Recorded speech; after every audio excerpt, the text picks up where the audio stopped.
Mu episode ewedde, video ya episode ewedde ebadde mpanvuko ne mwana wattu ebadde ya mugaso kubanga tubadde tulaba ebintu byonna oba interface ekwatagana ku Blender.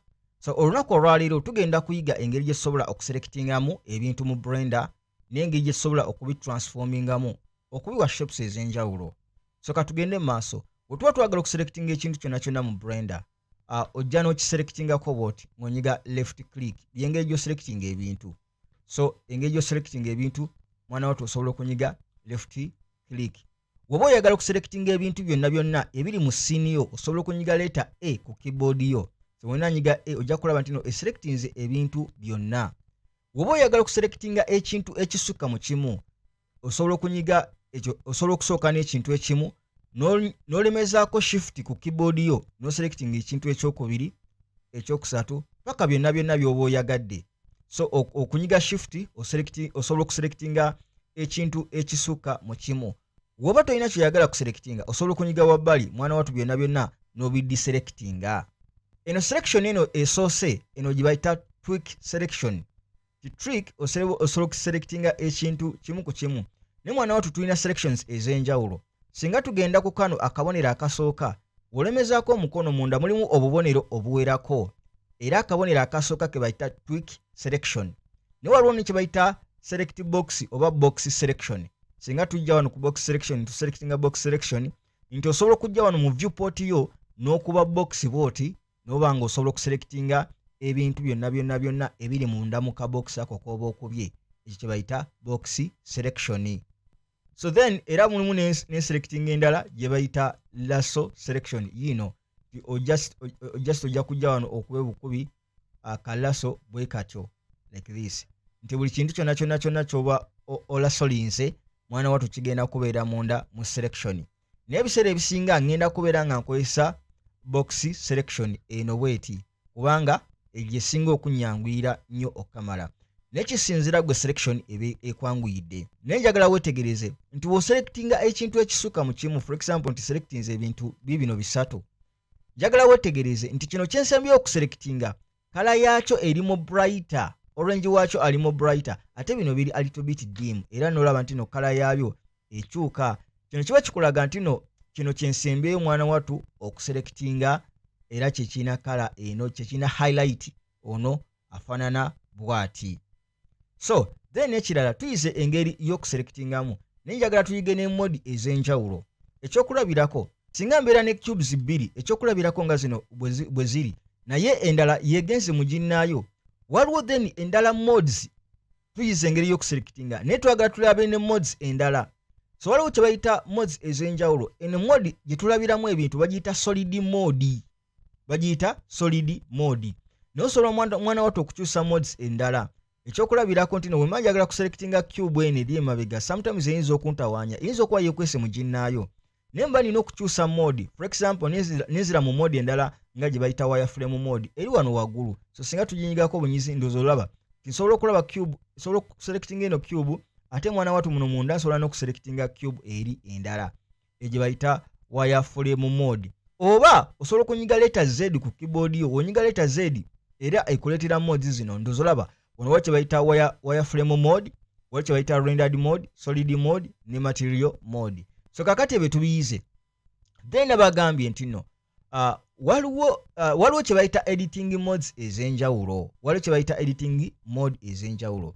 Eno mode gye tulabiramu ebintu bagiyita object mode. Naye wasinga ojja wano waggulu wano osobola okufuna modes ez'enjawulo. For example waliwo kye bayita object mode, edit mode, sculpt mode, vertex mode, white paint mode ne texture mode.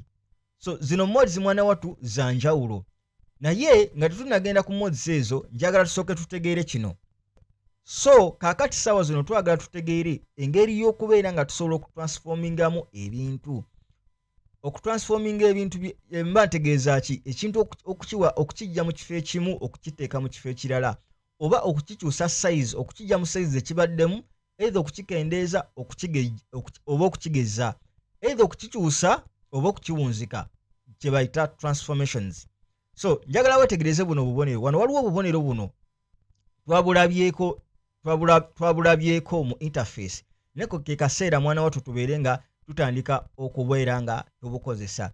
So selectinga kana akabonero akebayita move tool noja nonyiga ku keyboard yo olaba kaleeta buno bugizimo buno nga kuliko bu directions, kuliko ka directions akabulu, aka direction akabulu mwana wattu kye bayita z axis, mulimu ka direction aka green munda mu blender ebeera y axis, ate kano ka directions aka red mwana wattu ebeera x axis.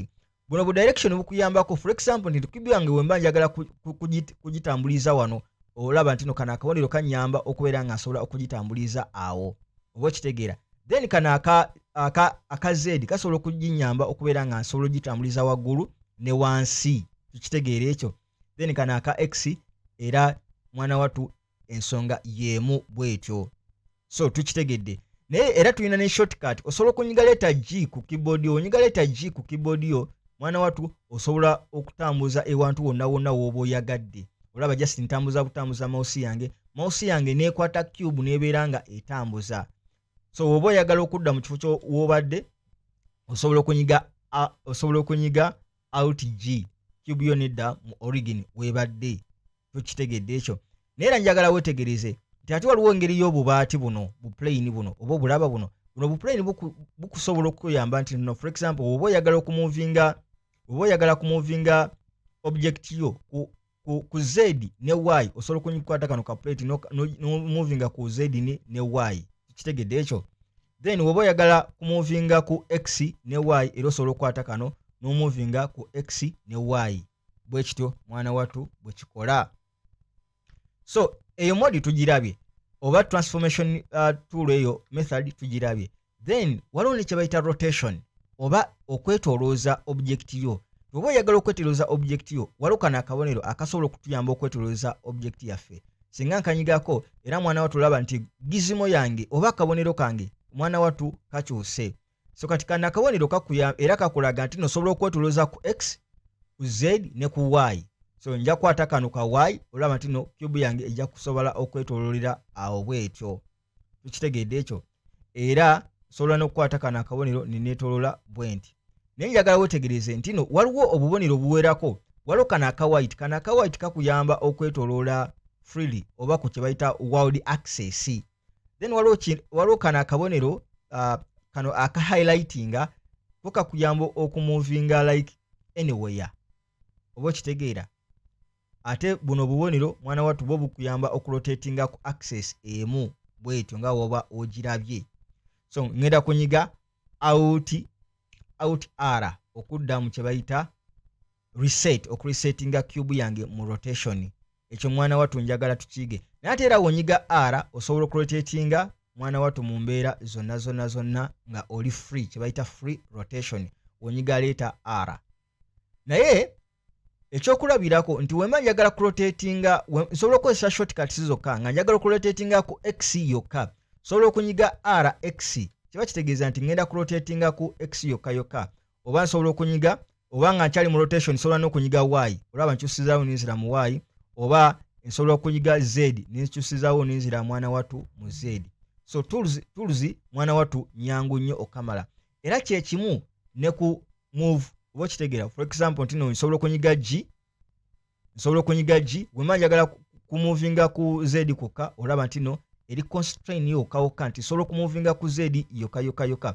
Wemba njagala kumuvinga ku y era nsobola okunyiga letter y nenzira ku y. Wemba njagala kumuvinga ku x, sobola okunyiga x nenzira ku x. Mwana wattu tool nyangu nnyo okozesa. Kakati ezo tuzirabye. Then ekyaki tusobola okukola, tusobola okugeza ebintu byaffe oba okubikoza. So ekyo tukirabye.